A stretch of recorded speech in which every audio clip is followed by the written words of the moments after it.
one. And the faith in the master's ability to teach the truth. And faith in oneself to wield the truth.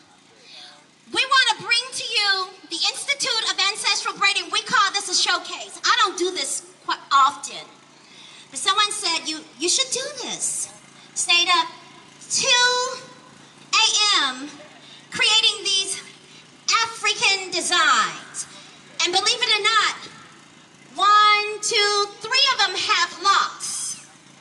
So a lot of times when we talk about natural hair, it's a little bit convoluted. When we talk about African hair, it's a little bit more to the point. The brother was talking about the melanin. The melanin is what gives us this spiral, this curl definition. So we want to say right now to all of you in the community at large, waken, my sister. It is after the morning after. There has been fathered in you quintuplic seeds of abundant life, louder, new direction, hope and love, great potential, and divine purpose. Awaken, my sister, to the morning after. Hear the pounding, the heartbeat of a new seed inside, bringing forth excitement and opportunity, reaching potential, and soaring above life's obstacles as if an eagle. Awaken, my sister, for it is after the morning after and after the night before. Hear the sound of abundance of rain, producing a flood of joy and sweet fragrance of hope, quietening the spirit in preparation of a new vision. Awaken, my sister. It is after the morning after and after the night before. Why sleepest thou? Your wounds are mended. Your bruises are healed. Emerge to the call. Run the race set before you to position of a higher calling. Awaken, my sister. It is now time to seize the moment. Grasp hold of every opportunity to birth forth an environment for this generation, to hear the dream, write the vision, run toward the goal with hopes of obtaining and overcoming victorious life. Awaken, my sister, to the power of being confident of who you are. It is then that your journey and success will begin with a certainty to win. Awaken, my sister, to the abundance of wealth, of gifts, and the talents that are within. It is through this gate that life's reservoir of prosperity and treasures are forced to bend in your direction. Awaken, my sister. Awaken, awaken, awaken, awaken, my sister. For it is after the morning after and after the night before. Daylight has broken through. God has awakened you that you might awaken others. We do this because the reflection of the mirror is a reflection of each and every one of us. I hear people all the time saying, oh, I don't act like that, or I don't do that, or this is how our community is. Well, we're better when we go to the suburbs. We don't act like them folk over there. But in fact, you are a reflection of everything that happens on this planet, in this universe. So we say, when you say, I don't like her, you simply are saying what? I don't like myself. That's what you're saying. When we say, oh, we don't need to have them kind of schools in our community, what are you saying? So we want to be a part, and we are a part of the solution. At the Institute for Ancestral Braiding, I call myself a social entrepreneur. Okay? Because I want to see things happen different in my community. When I became an entrepreneur, didn't know anything about being an entrepreneur or doing African braiding or any of that. I was in college. I dropped out of UNT to start the Institute for Ancestral Braiding only because people would see me in the early 80s, late 70s, with my hair looking like I was some Egyptian that stepped right out of the tomb of ancient Kemet. We are resurrected souls. We are here to redefine the beauty standards of African American cosmology.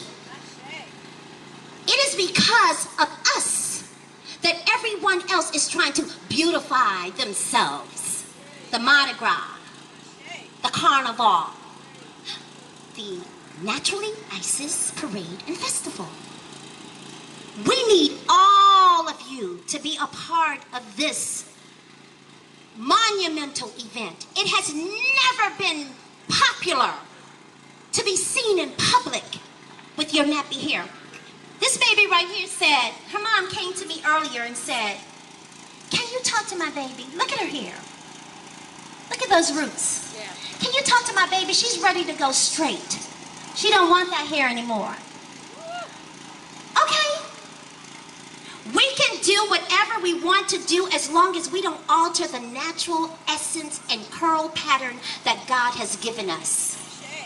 Because when we go on stage and our kids, they get into all the musical theatrics and things, it's embellishment. That's what we do. Who said we shouldn't wear wigs? Who invented wigs? Why do you think it's a multi-billion-dollar industry? Because the first wig ever created was created by ancient Comatians, and it was called the dome wig. It looked a lot like the Afro wig. Look at the ancient Egyptians. Those are pieces they could only take off. That's our culture. You have people going around saying, "Oh, girl, you should just wear your own hair." Well, some of us don't have no hair anymore because of the enslavement of black hair in this country. It was against the law to comb your hair, to groom yourself. It was against the law to even look in the mirror and say, "Who am I?" We couldn't do that. Our ancestors had to use leftover dishwater liquid because of the oils it contained just to moisture their hair. Did Madam C.J. Walker invent the straightening comb? Did Madam C.J. Walker invent, y'all can say it loud, we family. Did she? You say yes, you say no. Want to know the answer? The answer is no. Madam C.J. Walker didn't invent the straightening comb. Those that were forced to be under the control of someone else figured that out. They were the blacksmiths. They were the ones that were creating different ways to manage our hair because there was nothing. They were sneaking and doing it. They took axle grease to put on their hair because they wanted to look like Master. They wanted their hair to slick down and be straight so that they could be accepted. The institute, the Tuskegee Institute, was a school, kind of like Baba, his school. Marcus Garvey, Booker T. Washington, Helen Barrows, they fought against the people that were forcing people to relax their hair. You had the kink killer back then. Today we have Just For Me. You had the curl eye cure, KKK. Today we have Soft and Sheen. Same difference. We gonna be all that we came here to be. And if you don't like it, I'm sorry. And however you wanna be, that's okay too. And I'm talking to you, and people look like this. Somebody say, "Oh, Erykah Badu." I like Erykah Badu, but what's with the blonde hair? What's with it? Everything we do, we create. It's a canvas. We are art. This is African art. We wear art. That's what we do. We create art. And others realize, okay, these are the creators, so we're just going to create the hair for them. We're gonna make some products and make it look like it's owned by African Americans. Right? So nobody has any room to say anything. Join the movement. Get Africanized. Learn your culture. Know how to teach your children so they won't grow up thinking, we're in a school with people that don't look like me. What's wrong with me? Ain't nothing wrong with you. Everything is right with you because you are the origin of everything. Of everything. So we're inviting all of you out September the 7th at the Naturally Isis Natural Hair Parade and Festival. My school is the only school that teach natural ancestral hair art and natural hair. I have several students out here that graduated from 2011 and they're out here, and these are some of my graduates from 2013.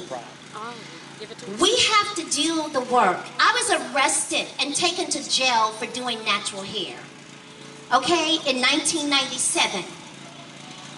But I wasn't afraid because I didn't think I was doing anything wrong. I mean, I'm just doing what I was in my blood and what I grew up doing in the 60s. It was just something natural. I didn't know I was breaking a law. There's so much political unrest in this country about natural hair right now. There are sisters that are fighting in Oregon, Ohio, all over the country right now just to have a natural hair care business. Economic liberty. Why can't we do what we do in our community? The Hasidic Jews do it. They twist their hair and they work on each other's head and they don't have to have a license. I mean, I saw that in New York when I was there a couple of weeks ago. They have a whole community. So why can't we do that? I am challenging every sister and every sister who has a child that twists, lock, or braid hair to become a natural hair care professional.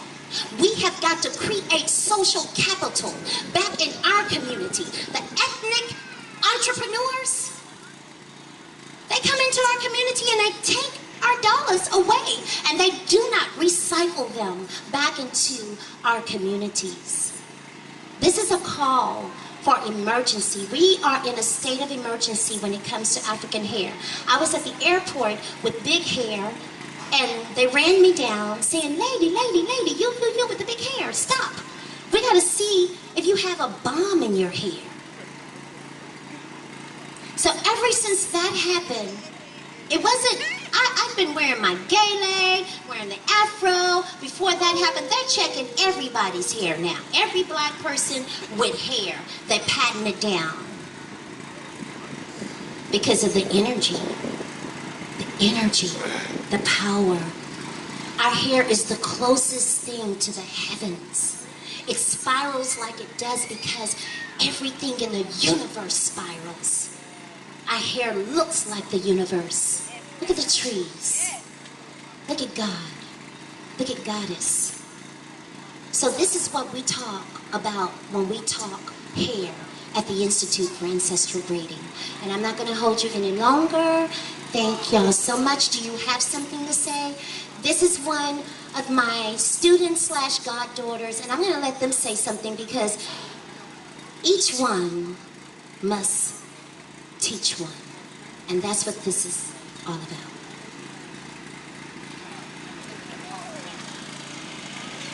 I'm Destiny, and a couple of years ago, well, actually, I've been natural for 6 years, and maybe like 3 years ago, a woman with 5 children moved in behind me, and it just so happened to be Isis, and it was really weird because me and my sister had just started getting into our culture and learning about our people, and then this woman with this huge afro and all these kids with these different names, Taliba and Narada and Goonwa and Olawashe Goon. We didn't know anything about that. And it was exciting to have someone like that move in behind you. So she welcomed us with open arms, and we came into her shop and we learned so much, and we left religion and all of that behind us. And I'm now a pescatarian, you know, moving on to being a vegetarian. She changed a lot in my views, and that's just a blessing to be able to experience something like that through hair. You know, being able to learn about your culture through hair.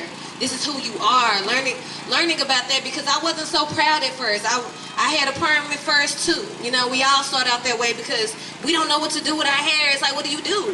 What do you do when it's not straight?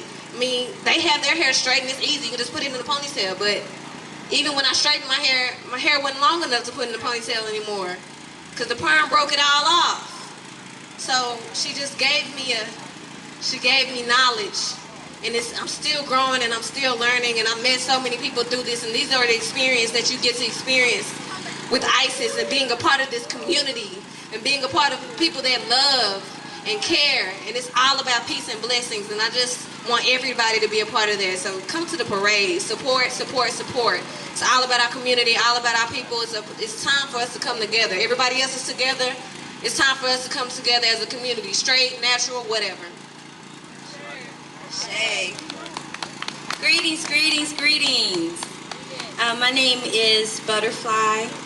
I have been a friend of ISIS over 25 years or so. I wanted to just say just a message for the community.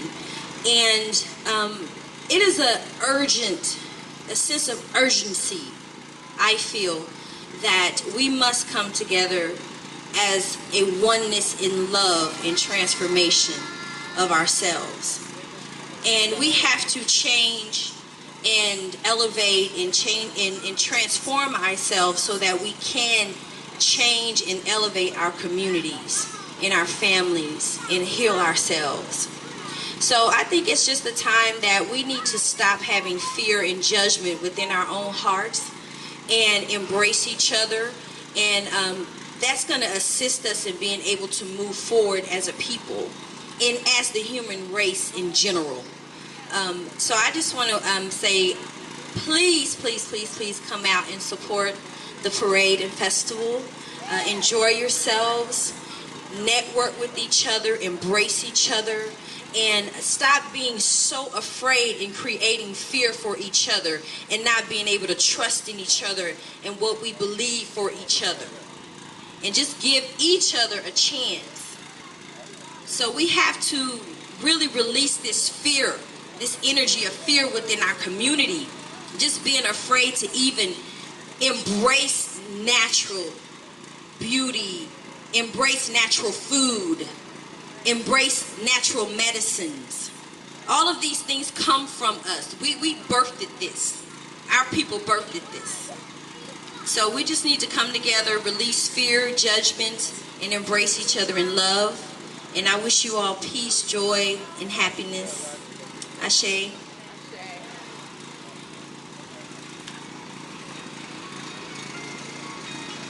Peace and blessings all. My name is Kimberly, and my time with Isis has been very brief. I've only known her a couple of months, but the few months I have truly been a blessing. She's just a wonderful spirit. Her energy is amazing. I've learned so much from her and hope to continue to grow with her. And again, just as the two lovely ladies iterated, I just want to encourage you all to come out to the parade in South Dallas, September the 7th, and just celebrate love, togetherness, and just oneness. It's time to get back involved in the community. So I hope to see each and every one of you there. Thank you. Hello, my name is Ebony. I won't be redundant. I just want to say that, because I spoke with a few people, and I think women that have gone natural or, live that lifestyle may come off, or people take it that we think we're superior to women who have not embraced it. That's not what it is. But once you do it, for me, once you go natural with your hair, it just becomes part of your lifestyle. You want to embrace, like Butterfly said, you want to embrace the eating. You want to embrace the culture. You want to have that energy, feeling good about yourself and loving yourself how you are in your natural state. That's all it's about. So when you have that inside of you, you know how that feels. You want to talk about it. You want everybody to feel that. You want the little girls to feel that. So that's all it is. It's just really, the intentions are just love.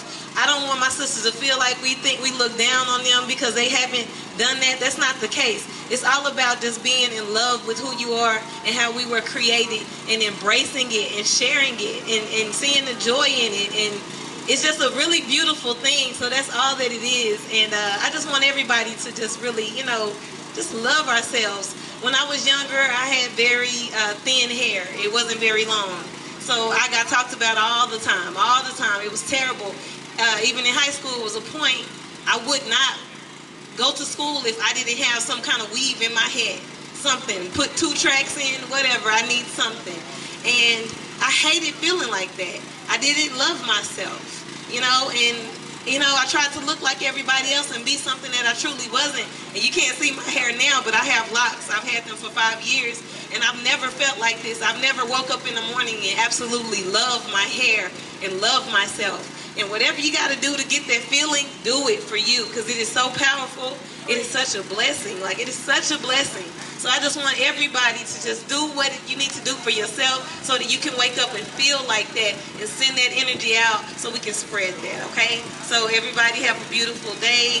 Thank you for listening to me. They left me on stage. I love ISIS. I don't know who to give this microphone to. Just put it up, okay? Thank y'all for listening to me. I appreciate it.